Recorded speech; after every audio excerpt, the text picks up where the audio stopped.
Welcome to the Parsippany Hills 2020 Presidential Primary Town Hall meeting. Today you will be hearing from 6 different candidates running for President of the United States. On stage, we have the top 4 polling candidates seeking the Democratic Party's nomination and the top 2 contenders for the Republican Party's nomination. Later on, you will have an opportunity to vote in your classes on who you think should be the nominee from each party in November's presidential election. During this meeting, I will be asking the candidates from each party to answer important questions we all have. They will have 2 minutes to respond to the first question. We will then take questions from the audience for each candidate. I will then ask a second question where candidates will have 1 minute to respond. After candidates have responded during the allotted time, they will be taking questions from the audience. Again, we ask that you remain respectful to all of the speakers participating in today's event. Now I will have the candidates introduce themselves. Hello, my name is Pete Buttigieg. I'm the former mayor of South Bend, Indiana, a Navy veteran. I'm 38 years old, and I'm actually going to let you guys decide. Do you want me to use the mic for this presentation or no? No? No mic? No mic it is. All right, so just in case you don't know my name, I'm going to say it once, and then I'm going to say it a second time. The second time, I want you to repeat it back to me so it's really in your head. So Pete, Boot, Edge, Edge, and now with you guys, Pete, Boot, Edge, Edge. That's what I like to hear. I'm going to be your next Democratic nominee for 2020. Thank you for being here tonight. This morning.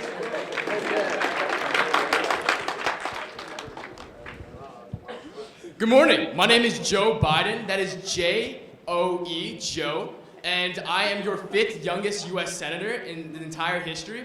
I served 8 years under the Obama administration as your vice president, and now I'm asking for your vote to be the next Democratic candidate. Thank you so much. Good morning, everyone. I am Elizabeth Warren, that is Warren. I am a former teacher, Harvard law professor, and I've been a U.S. Senator for Massachusetts since 2013, and I'm running to be your first female president. Good morning, students of Parsippany Hills High School. My name is Bernie Sanders, that's Sanders. I am the current Senator of Vermont, former Governor of Vermont, and I also served 16 years in the House of Representatives. And I'm running to be your 2020 Democratic candidate. Good morning, everyone. My name is Bill Weld. That's Bill Weld. And I'm running to be your next President of the United States. I was the former governor for Massachusetts. I was also the U.S. Attorney for Massachusetts and the U.S. Ambassador to Mexico. Thank you. Hi guys, I'm President Donald Trump, that's Don Nold, and I'm running for re-election for the Republican Party.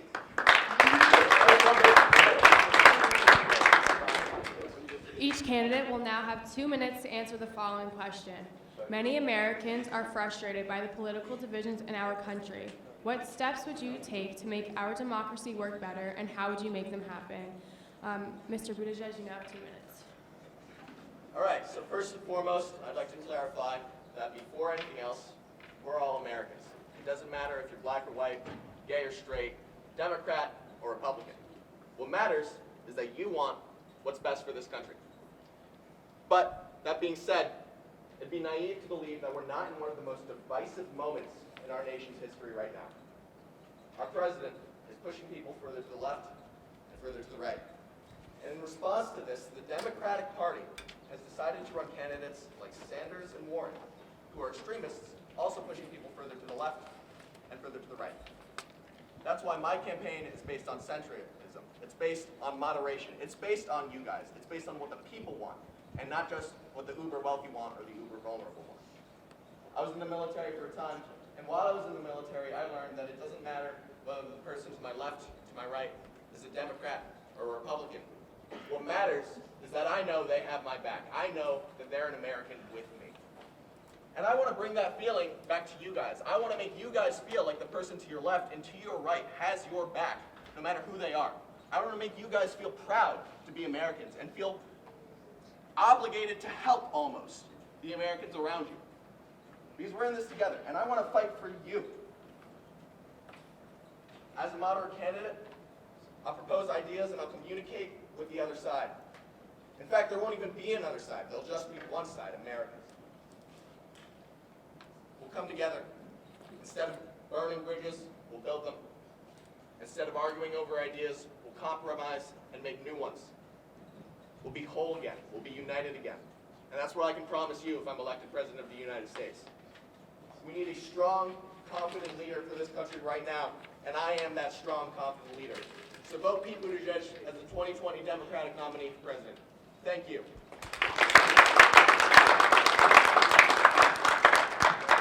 Our first question comes from Kirtan Patel.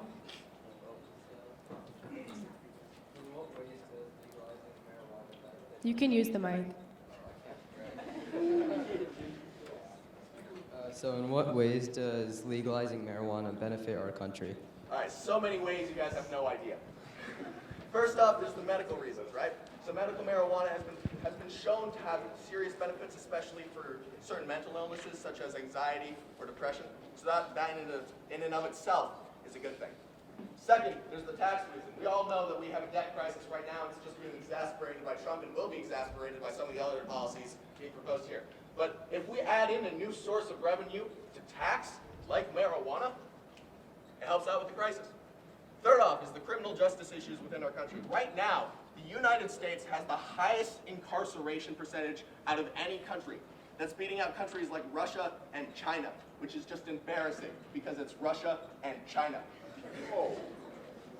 We need to address that issue, and one of the ways we can do that is by stopping to persecute people for not an entirely harmless, but mostly harmless drug. We need to stop putting people in prison for 20 years because they had a gram of marijuana on them. That's just ridiculous. It's not something that we can uphold as a country anymore. And in these ways, it'll save you money as the taxpayer. It will save people from prison because of a single mistake. And it will save our country's debt crisis as well in the long run. So that's why I think it's a necessary step to legalize marijuana, the tax revenue, the incarceration crisis, and the debt crisis. Thank you. Our second question comes from Ivy Lay.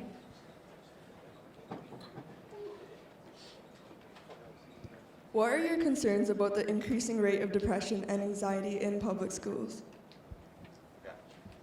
So I think the increasing rates of depression and anxiety in public schools have a lot of roots and a lot of causes, and some of those would be included in the amount of work that students are getting and the competition that students are getting for higher education. So we feel pressured, not all of us, but a lot of us feel pressured into moving into higher education. And then we feel pressured because we know that the financial burden of this education is extreme. And that's why I have proposed plans that would help alleviate some of that financial burden, that would help that would invest in education so that you guys could get the best education possible. I would combat against private charter schools that decrease the value of your education, and instead I would invest in public education so that it goes back directly to you guys.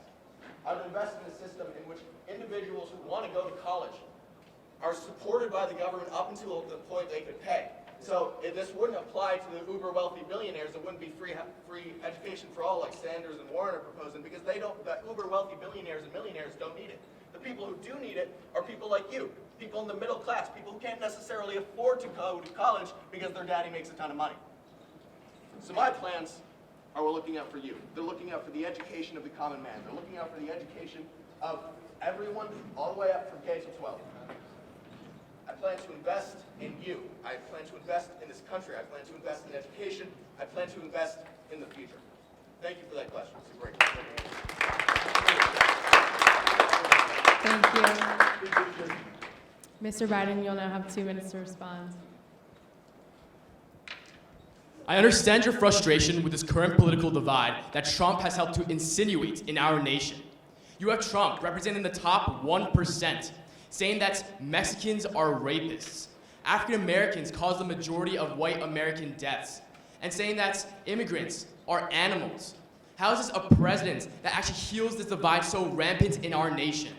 And then you have other candidates up here who propose too polarized of ideas, like Bernie Sanders, with overall $97 trillion that he's willing to expense from our nation. How is this a president when we have two sides? You feel frustrated. I understand that. That's why I'm proposing bipartisan solutions, because our nation was founded on these ideas of empathy and integrity, where we fight for joint causes, whether you're independent, Republican, Democrat, I fight for you. In the end of the day, you do not care about all this empty rhetoric. What you care about is that when you go to college, whether you will be burdened by immense debt that you have to spend your entire lives having to pay off. What you care about is that when you go to your school, church, synagogue, that you do not have to fear the potential for a shooting due to the government's failure to keep guns off the streets. What you care about is that you have a bright future ahead of you, one that is not burdened by the effects of climate change. I'm so adamant about these topics because these directly affect you. It directly affects the middle class. And when we divert our attention to racist rhetoric or absurd plans, this is not prioritizing your needs the most. And that is why I'm asking for your vote. 4 years ago, Trump ran on this idea of make America great again. Well, I'm saying that we have to start by actually making America moral again. And that's why I'm asking for your vote. And together, we can restore the soul of our nation. Thank you.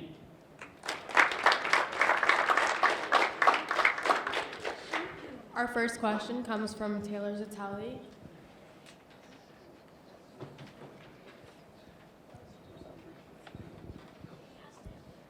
How has your experience in politics prepared you to take office? Thank you so much for your question. So I have 47 years of political experience, and that total amount of years is greater than the entirety of Pete Buttigieg's life. So I understand the concerns of bipartisanship. I understand that we have to start to bridge this gap in all of politics, whether that be starting with the economy. And my political experience in 2008, the economy that Trump so boasts so proudly about, I actually started the trend upwards with my Recovery Act, giving 650,000 jobs to Americans when they needed it the most. And ever since then, our economy has grown. I started with the repealing of the Don't Ask, Don't Tell during my vice presidency, which allows LGBTQ members into the military. So I have a depth of political experience, and I've shown that I deliver on my promises. And that's why I'm asking to become the president, so we can continue to deliver on these promises in the future. Thank you. Our second question comes from Jack Bellardino. Jack. Yeah, just wait.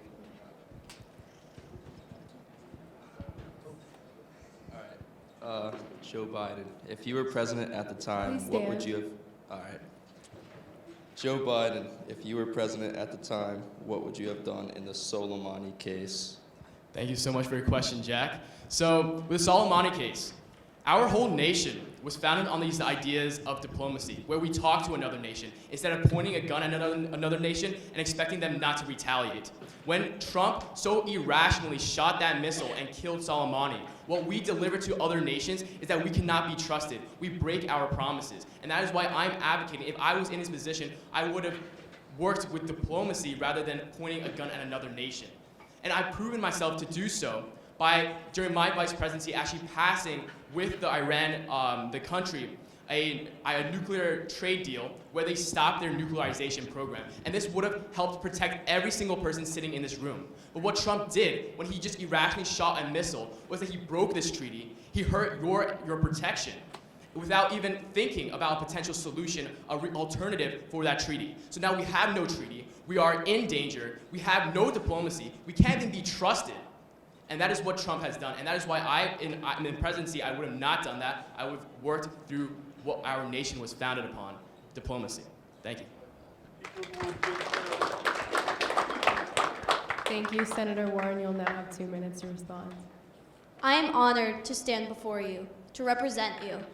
And honestly, I'm more blessed to see all of these great citizens sitting here, to learn more about each and every one of these candidates, and to learn more about politics. As I look around, I see the futures, the bright futures of each and every one of you. I see future lawyers, future doctors, senators, entrepreneurs, astronauts, anything that you can imagine, I see that in each and every one of you. But I also see citizens growing up in a politically divided country, not only between the Democrats and the Republicans, the left and the right, but between you, the citizens, and the government. And it is the government's job to bridge that divide. It is my job to bridge that divide and to protect each and every one of you. And this is how I'm going to do it. Number 1, defend and create American jobs here in our home country. Number 2, raise the federal minimum wage to $15 an hour. How many of you would like that increase on your paycheck at the end of the month? Yeah? That's what I thought. Number 3, impose taxes on the uber wealthy, the ultra millionaires of this country, as well as the corrupt corporations that are squeezing money out of our government and abusing their power. No more taxes on the middle class. No more taxes on you. Number 4, impose a universal health care system, and in that plan, lower the cost of drug treatments, such as EpiPens, insulin pads, and insulin pumps, which I know some of you have. And number 5, dramatically increase the spending on education, because I know firsthand what a great education system can do for you. I want you all to succeed, and the only way for this country to succeed is by having a new face represented. Dare I say, a female face. And so a vote for me, Elizabeth Warren, is a vote to bridge this divided country into one that is whole again. Thank you. Our first question comes from Neha Patel.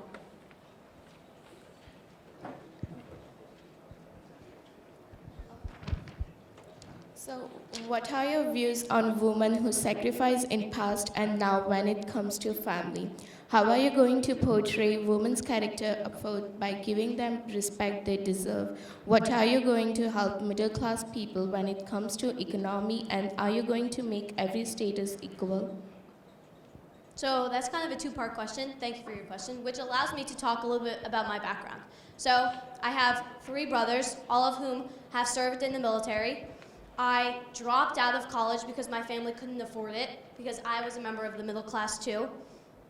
And so after my family was able to pay, it was like $50 a semester, I went to commuter college in Texas, and there I was able to earn my degree in education and was then able to teach special needs children. And then after that, I had my first child, Amelia. After she was about 2 years old, I went back to school and earned my law degree. And while I was in law school, I gave birth to my second child. So I know about the sacrifices that a parent can make. I have made those sacrifices. I have a family. I have grandchildren. I have a husband of my own. I want to embody those powerful women. I want to embody each and every one of you, man, female, gay, straight, black, white. I want to embody each and every one of you, the American people, the middle class, and restore power back to you. In regards to your second question about the economy, I want to protect you. I want to create jobs here in America. Protect Buy American products first. I want to implement and emphasize your right to protest, your right to peacefully protest, and your right to strike as part of a union. And as I said before, I want to increase the federal minimum wage to $15 an hour, so that everyone here in America is equal, and so that you, the middle class, has a chance to not only survive, but to thrive. And again, thank you for your question. The next question comes from Sandra.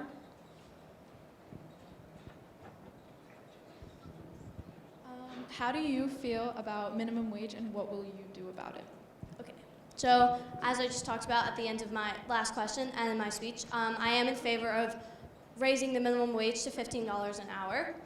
And how we're going to fund for this is by creating taxes on the uber wealthy, the ultra millionaires, and on corrupt corporations, as I said before.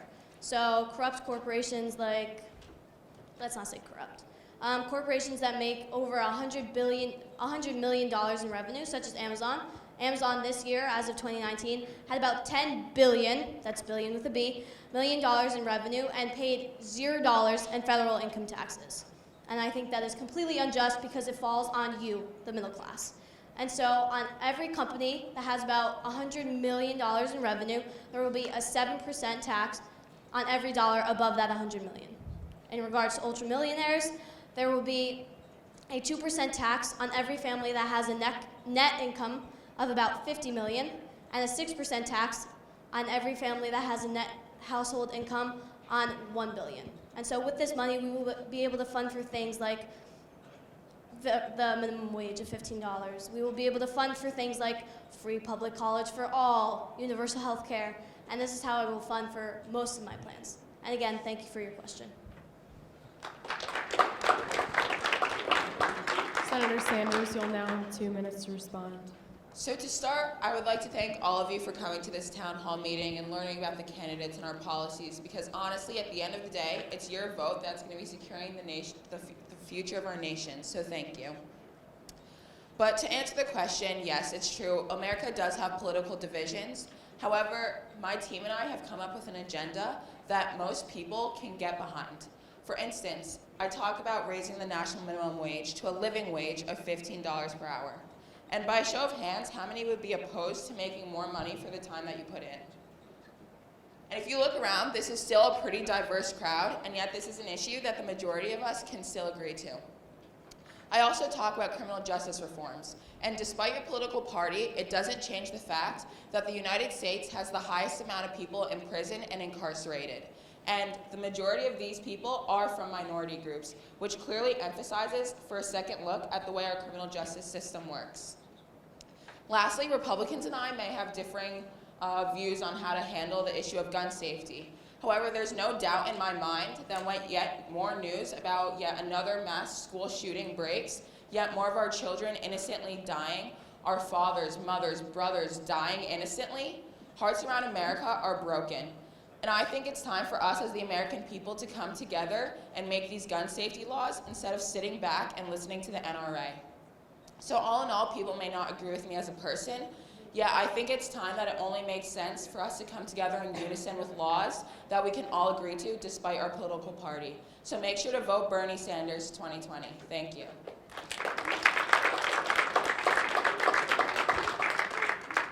Our first question is from AJ Stark.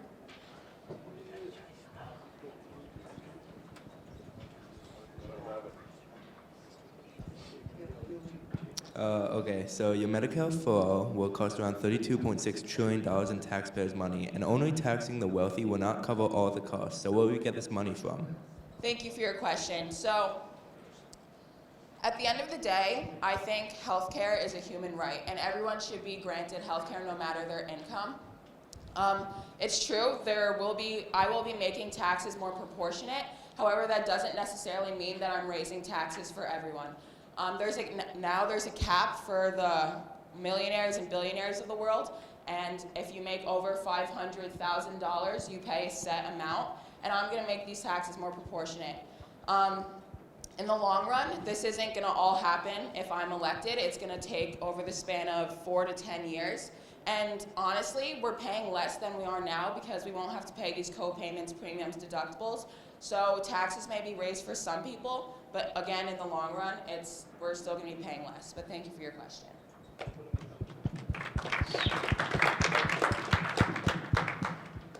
Our next question comes from Jake Hawkwit.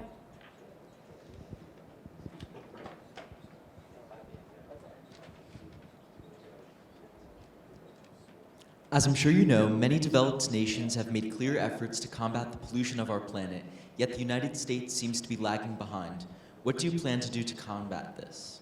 Thank you. So I agree, the US is lagging in the issue of climate change, especially because our current president doesn't even believe in climate change. He thinks it's a hoax. And so, but how can it be a hoax when you have the Australian fires and these California wildfires and you have the acidification of the ocean? So climate change honestly isn't a hoax, but with the president giving subsidies and corporate tax breaks to these fossil fuel industries that just keep producing products to clog up our atmosphere, it's really not helping. But to answer your question, I'm going to fund the Green New Deal, which is going to help reduce these greenhouse, these emissions, and I'm also going to install more renewable and sustainable energy so that we don't have to clog up our environment. Thank you. Governor Welch will now have 2 minutes to respond. Thank you. Good morning, everyone, and I want to thank everyone here for coming out to this town hall. I think it's very important that we regularly hold town halls like these because at the end of the day, it's your voice that matters and you deserve to know what's going on. And now, I agree that we have one of the most politically divided nations in the entire world and right now in our nation's history, and that has to do with the president sitting right there. Because right now, he is villainizing the common man and glorifying the people at the top. And that's because he doesn't care about every American. He only cares about the Americans that benefit him. He treats America like it's a business. And I don't think it's a business. Does anyone here think it's a business? I don't think so. Now, I have a question. What's your name? Shrish. Now, Shrish, I have a question for you. Wouldn't it be nice to have a conversation with the president and address any concerns you have? Yeah, what? Now, have you ever had that chance? No, I haven't. Now, I don't think that he will ever have that chance with this president because the current president doesn't want to have a conversation. He wants an echo chamber. He only wants to talk to people who agree with him. Well, I don't want that. I want to talk to every American. I want to talk to you. I want to talk to you. I want to talk to you as well. And I want to talk to you. I want to talk to everyone in this room. I want to talk to everyone across the nation because you all deserve to have a say in what goes on. So the first thing I would do when I step into the office is going to be to set out a schedule to hold town halls regularly in order to hear what the American people want. Because as I advance in my administration and in my presidency, times are going to change and issues are going to come up. And I want to know what the American people think about my solutions and what they think needs to be done for the betterment of our country. And right now, it's not going to happen with this current president. So if you want to change in the Republican Party and you want to change in our country, the greatest country in the world, then vote for me, William Weld, for 2020. Thank you.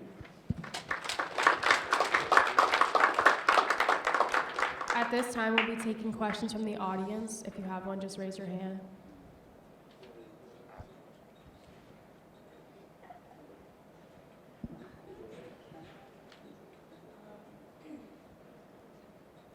Not a lot of people know who you are, and since you did so poorly in the Iowa caucus with Trump getting 97% of the votes, how do you plan to differentiate yourself and get those votes?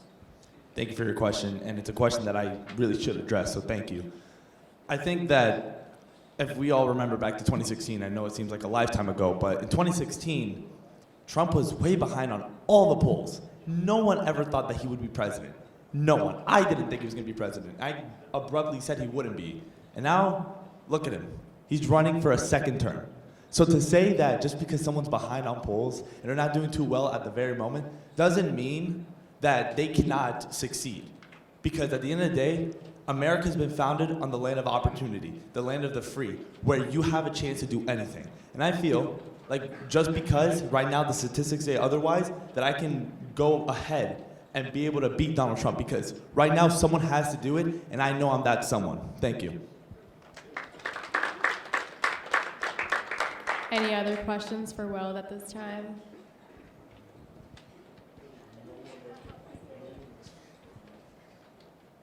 Being that you didn't know how to spell attorney on your flyers yesterday, and that you also were trying to make fun of Trump, but ended up not even knowing where Kansas City was in a country that you're trying to lead, how can the American people trust you to be president? That's a great question. I actually addressed that in the previous town hall, so let me address it again. Now, the key difference between me and Trump is that I acknowledge my mistakes. And yesterday, there was a mistake that happened with my propaganda team, my campaign team in general. But at the end of the day, we're a team, and that's what matters. We make mistakes. We're only human. And now, I guarantee you that President Trump has made multiple mistakes that he has not owned up to. I don't think he's yet to own up to the mistake of Kansas City not being in Kansas. Now, I owned up to the mistake not knowing it because I confused it with Michigan. And I'm going to be honest with you. I am able to own up to mistakes unlike him. He does not care for people. He does not care for anything. He only thinks that he is correct. So while I'm able to own up to any wrongs and flaws, he can't. That's the key difference in this debate. It's whether or not you support someone who does not back up with facts and believes that he's the only one in this world, or someone that is there for the American people and someone who's there for everyone as a whole. Thank you. Thank you, President Trump. You'll now have 2 minutes to respond. Hi guys, I'm President Donald J. Trump, and I think our democracy already works great. Do you want to know why? Because promises were made and promises were kept. America's economy is at an all-time high, with Hispanic as well as African American unemployment rates being at an all-time low. The current unemployment rate in America is only 3.5%. With the rate of America's economy growth, we have been able to increase jobs as well as the take-home pay for Americans. We have enforced immigration laws to ensure that every one of you feels safe within your own community. We have made sure to ban late-term abortion because whether you're a Democrat, a Republican, or an independent, a life is a life. We have made sure that health bills are transparent, so you know how much money you are giving to hospitals, as well as to lower the price of prescription drugs so they're affordable for everyone everywhere. Next, we have expanded school choice, because every parent should have a say in their child's education. When I was inaugurated into office 4 years ago, power was not moved from one party to another, but instead to all you, to the American people. To all the parents that dream for their children and all the children that dream for their future, I say these words to you. I'm with you, I will fight for you, and I will win for you. Keep America great. Vote Donald J. Trump.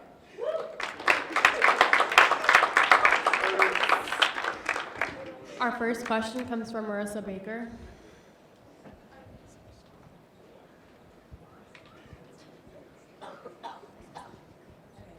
Do you believe lashing out at people on Twitter is constructive?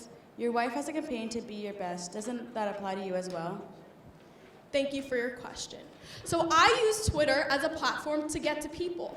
And I try to use positivity to spread news. Well, fake news will like to tell you that I'm negative, but I am not.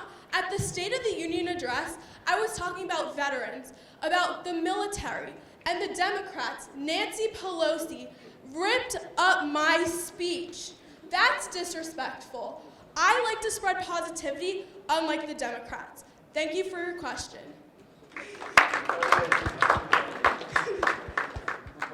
Our second question comes from Olivia Smith.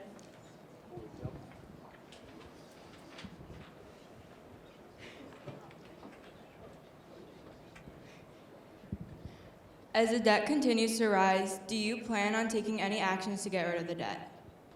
Thank you for your question.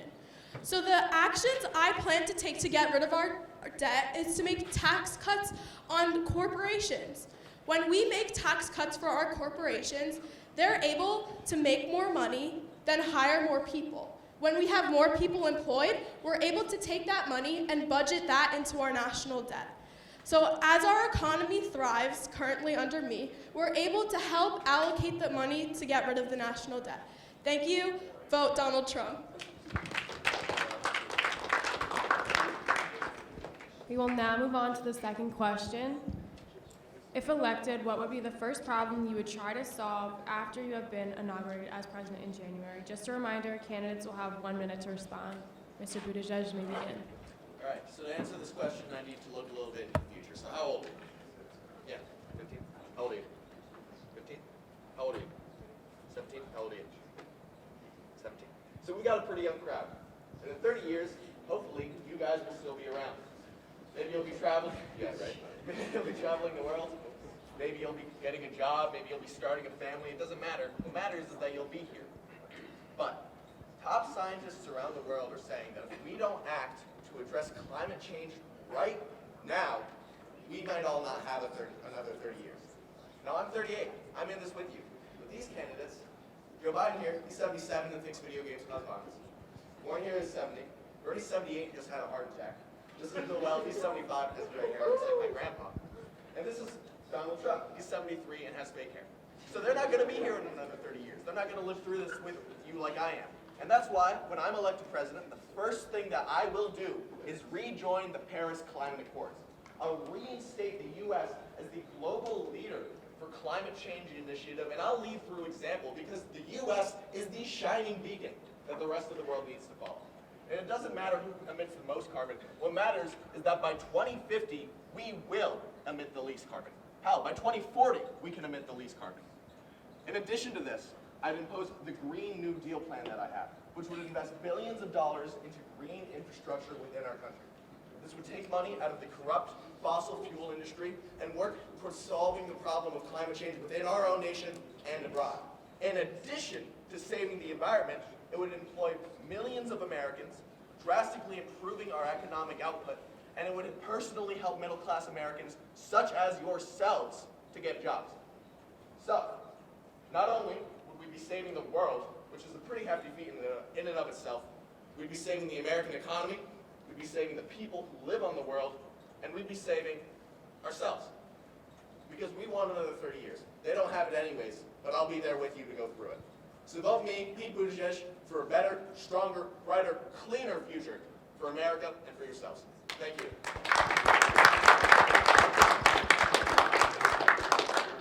Mr. Biden, you'll now have 1 minute. Thank you. The first problem I would immediately address is this problem with health care. It is a fundamental right that every single American sitting in this room today have access to affordable health care. When you get hurt, you get a broken foot, you get an illness, you know that the government will be there, and you trust that the government will be there to support you and your family when you need it the most. And the reason why we have such an array of ages on the stage today, as Pete Buttigieg so calculatively pointed out, is the fact that we invest in our healthcare. Because healthcare is important and affects every single person in this room today. I want you to imagine, under the unfortunate circumstance that is sadly very common today, that one of your family members suffers from a terminal illness, like cancer. My own son recently passed away because of brain cancer. So this whole issue of healthcare is a very personal issue for me. For a government under Trump's administration to outright deny you health coverage for a pre-existing condition you had no control over. How is this a government, a democracy that works for the people? Under my administration, I will lower healthcare costs, get rid of those deductibles, get rid of and lower those high rates at drugs. And overall, you will be paying way less when you get an injury, when you get an illness. Because these are unfortunate circumstances that are very common today, and we need to start addressing it. We cannot fall under empty rhetoric. We have to start to deliver on our promises, and that starts with our healthcare. Thank you. Senator Warren, you'll have 1 minute to respond. After being inaugurated as your first female president in January, the first problem that I would tackle head on would be the corruption that has occurred under the Trump administration. Corruption, in plain English, is knowingly conducting some form of dishonest or immoral act that benefits solely one person or one group. Under the Trump administration, he promises that to keep America great. He claims that he has made promises to all of you, but in reality, he has only made promises and kept promises to the wealthy and the corrupt corporations that plague this nation. He has granted giant tax breaks to these corporations while taxes are falling on you, the middle class.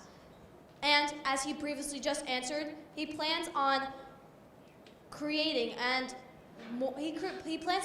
more tax breaks for these corporations that don't need it. You need it. He has also granted tax breaks for families that can afford private schooling, while thousands and millions of college students and the middle class are struggling under the weight of student loan debt. And to top it all off, he has failed to release his tax returns, leaving a muddled image of the corporations that he has encountered and invested with. A vote for me is a vote for a transparent government, a government where you know what is going on at all times. It's a vote for an investigation on the corruption that has occurred under his administration, a vote for a creation of a Justice Department task force that will investigate and thoroughly develop a conclusion of what has occurred, what exactly has happened under his administration, so that this point in American history is not overlooked. And a vote for me, above all, is a vote to restore the power back in your hands, the hands of the American people. Thank you. Thank you. Senator Sanders, you'll now have a minute to respond. By a show of hands, how many of you plan on going to college once you graduate? And by a show of hands, how many of you are going to be paying for your own tuition? Just this small survey shows how important free and affordable education would be to the masses of America. Therefore, I can promise, as soon as I'm elected as president, I will relieve future students of their future student debt by creating public free college.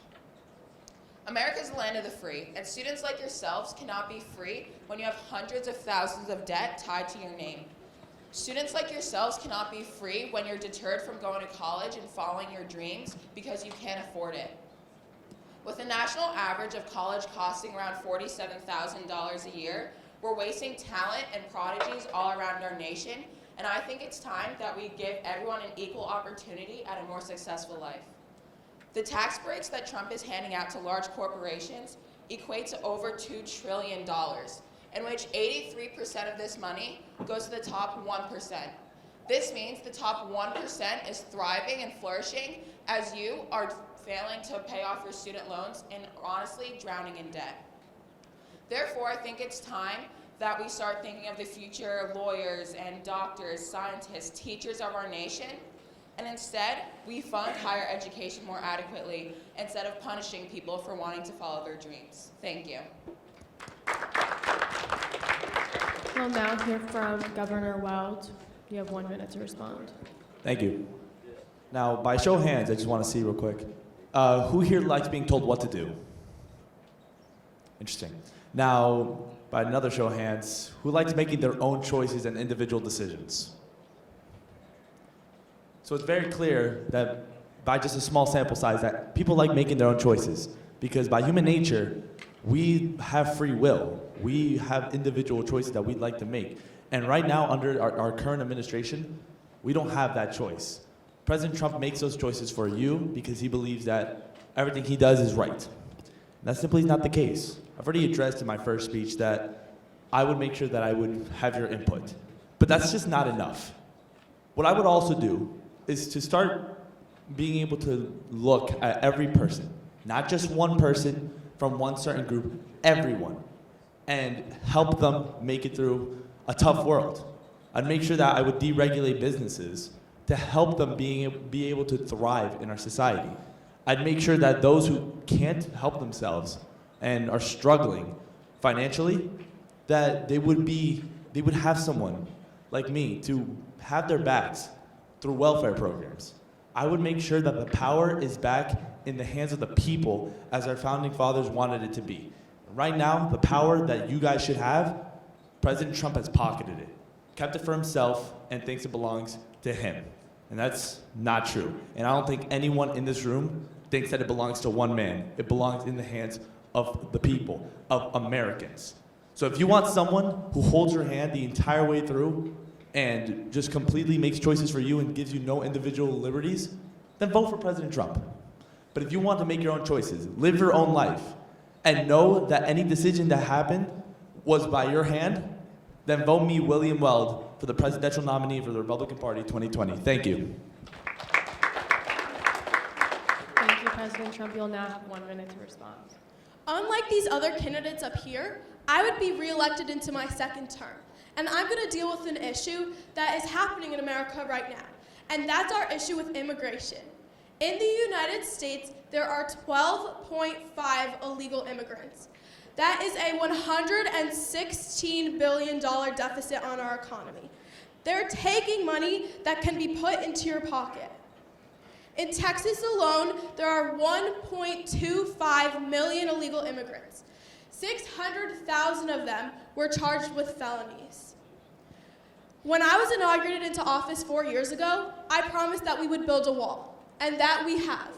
We have captured over 2,000 pounds of illegal narcotics. We have saved people from sex trafficking, as well as we have lowered the rates of illegal immigration into our country by 70%. That means there's 70% less people entering into our country illegally. I'm going to stop the federal funding of safe sanctuaries. 92-year-old Maria Fuentes was raped and murdered by a New York illegal citizen who was living in one of these sanctuaries. We need to stop funding them.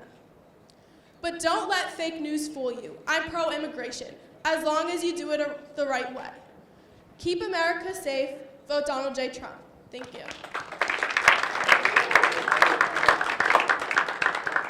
Thank you. At this time, the candidates will now have the opportunity to introduce their campaign managers.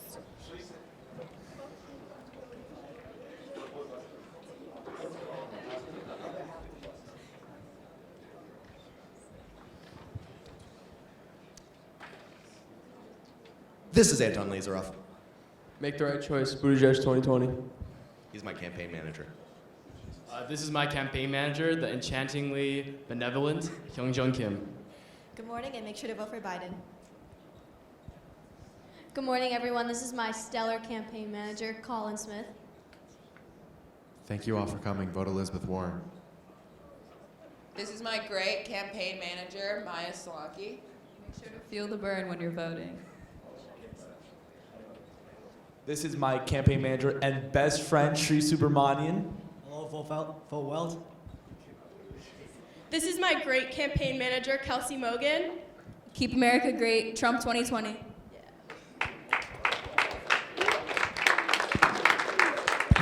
We will now be taking questions from the audience for the candidates. Just make sure to stand while you ask your question.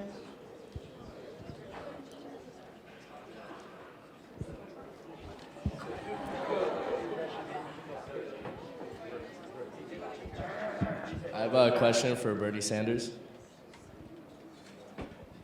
So you mentioned you wanted to implement stricter gun laws with a large percentage of guns used in crimes are attained illegally. So higher rates of gun ownership are actually not connected with increased rates of violent crime. So why strip guns from the law-abiding citizens when the criminals are going to be able to find the guns anyways? Could you say the last part of your question one more time? Sorry. Why strip guns from law-abiding citizens when criminals could find them anyways? Okay, so my gun safety laws include banning the use of assault rifles because people will say that this is for hunting, or honestly, we don't need assault rifles to hunt. I'm not against the use of handheld guns. I'm not trying to take away your guns. I understand that is your Second Amendment right, but I also don't think that we need these assault weapons, and if they are illegal, then we will take them away. So thank you for your question.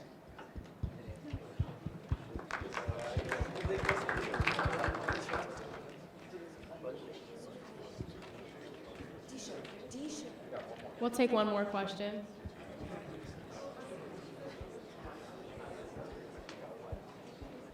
All right, my question is for Mr. Trump. So you've claimed that you listen to the American people. However, I find myself wondering the extent to which this claim is true, as the American people have been begging for change. For example, we've been asking for gun control, action against climate change, protection of minorities, etc. So what my question boils down to is, how can I trust you to listen to what I need as an American and what we need as Americans? Great question, and of course you can trust us. First of all, we're very transparent. We're always on Twitter, so you can talk to us there. We hold a lot of rallies if you want to come out and listen to what we have to say. And as far as what you said about the climate and minorities, let me tell you, we've really helped minorities with our administration. Unemployment for African Americans, Hispanic Americans, Asian Americans, and women are at the lowest they ever have been. More women have jobs than they have in 65 years. The African American unemployment rate is at an all-time low. Also, as far as climate change, a lot of the pollution in the world, 30% of it comes from China. That's not an immediate American issue, which is why we believe it's a hoax. If you do have other concerns, though, please feel free to reach out to us. We do stand with the American people, and we want to support you. We are for you. We are for America. A vote for Trump is a vote for you. Thank you. Thank you all for attending this town hall meeting. And just a reminder, in your history classes, you'll be voting for one nominee from each party. Thank you. Vote Donald Trump. Vote Elizabeth Warren. Vote Buttigieg.